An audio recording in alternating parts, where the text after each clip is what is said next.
Robert, mis sa ütled? Raske algus, aga lõpp oli tulemust väärt, et võitlesite lõpuni ja viimastes geimides oli ikka väga hea mäng.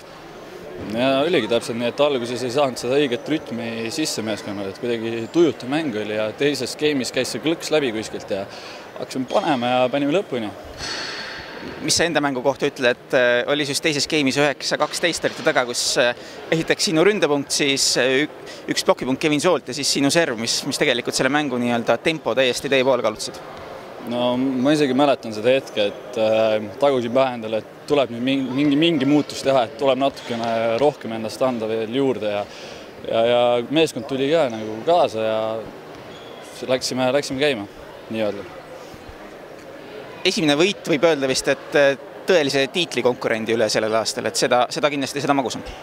Ja kindlasti, et ma arvan, et siin enamus, kes nagu võrkpallist midagi teavad, arvasid, et Selver tuleb täna siia ja võtab oma 3 punkte, aga nii ei läinud. Miks ei läinud? Tartu lihtsalt jätkab samas hoos nagu eelmine aasta, kus kodusaalis ei antud ühtegi mängu. Täpselt, meil on siin karu koobas, heas mõttes, et fännid teevad selle nii koduseks ka, et ma arvan, et teistel on väga raske siin mängida ja nagu näha, et on ka. No kui raske siis teil võõrsil mängida on, nüüd lähete nädalavahetusel teed töösse?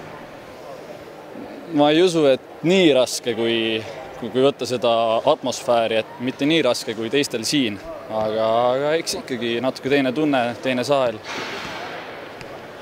Liidrid peavad ikka oma rolli ära täitma, nii nagu sina täna täitsid. Jah, keegi peab olema liider, et võib-olla üks mäng olen mina, teine mäng keegi teine, et ei tea jah, et keegi peab ju, kui oleme augus, siis keegi peab hakkama välja tõmbama. Aitäh.